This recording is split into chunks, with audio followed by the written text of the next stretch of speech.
네, 안녕하세요.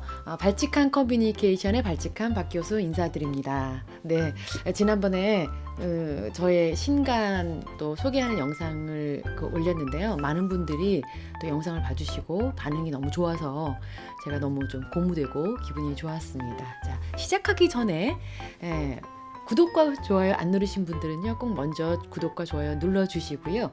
오늘은 어떤 이야기를 여러분과 함께 나눌 거냐면, 이 책 주제를 하나씩 정해가지고 그 내용을 가지고 그 속에 있는 소주제에 대해서 이야기 나누도록 할 거예요.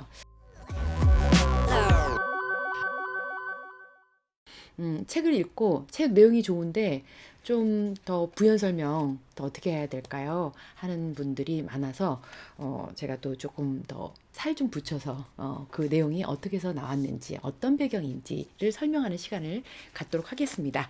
네, 첫 번째, 오늘은 남 눈치 보지 않기라는 내용이에요. 짧으니까 제가 읽어드리겠습니다. 우리는 무척 타인의 시선을 의식하며 살아가는 것 같아요.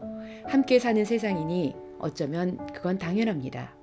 문제는 주객이 전도되어 남의 시선을 의식한 나머지 내 인생의 중요한 결정까지도 영향을 받는다는 거죠. 타인의 시선을 완전히 배제할 수는 없겠죠.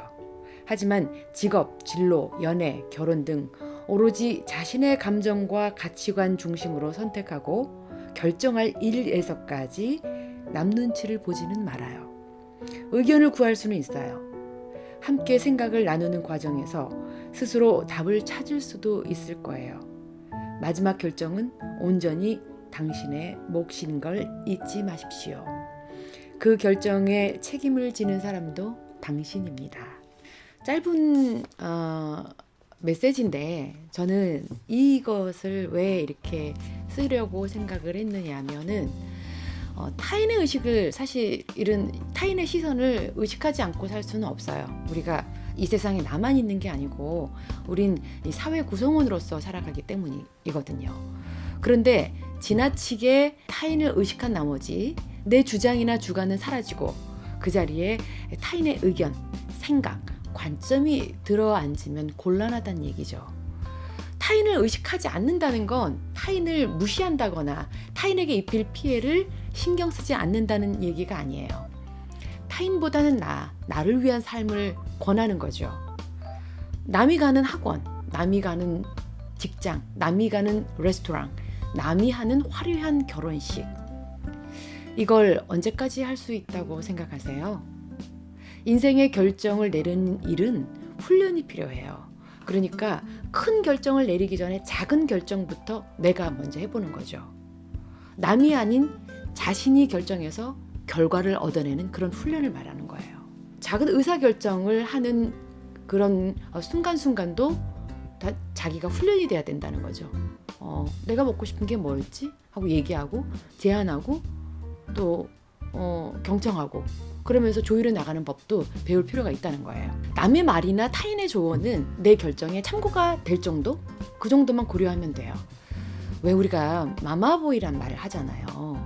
엄마 말 잘 듣는 아들을 뜻하는데, 어려서부터 이제 엄마 말을 잘 들었는데 문제는 결혼해서도 계속 부부끼리 결정해야 되고 가장으로서 결정해야 될 문제도 엄마한테 물어볼게, 아버지한테 물어볼게, 부모한테 의지하는 거예요. 엄마는 이럴 때 어떻게 생각하지? 우리 엄마는 어떻게 하지? 그동안 자기 결정이 하나도 없었기 때문에 그런 거예요. 그건 너무나 자연스러운 거예요. 사고나 판단을 자기 스스로 해본 적이 없어서 이 타인의 관점이나 타인의 삶을 수직적으로 수용하는 사람들은 결국 결과물도 타인에게 돌립니다. 네가 그랬잖아. 네가 시켜서 했잖아. 자기는 없는 거예요. 결국에 뭐예요? 자기 의지는 없는 삶인 거죠. 남의 삶을 계속 카피하는 삶인 거예요. 타인의 시선에 신경 쓰지 않는 사람들이 주의해야 될 게 한 가지 있다면 타인의 시선을 의식하지 않는다고 하는 거지, 타인에게 피해를 주는 일은 절대 해서는 안 된다는 거예요. 자기 인생의 결정, 자기 인생에서 해야 될 중요한 것들을 자꾸 타인의 시선을 의식해서 살지 말자는 거죠. 하고 싶은 대로 하세요. 남 눈치 안 보고 결정하는 사람은요, 결과도 자기가 수능하면서 자기 반성에 집중할 확률이 크죠. 오늘은 마침표라니 쉼표지 저의 책에서 나온 소 주제를 가지고 여러분과 소통을 했습니다. 다음에도 또 재미난 소재를 가지고 이 안에서 풀어나가도록 하겠습니다. 오늘은 또 이렇게 저와 또 이야기 나눠서 너무 즐거운 시간이었고요. 다음 시간에 또 뵙기로 해요. 안녕.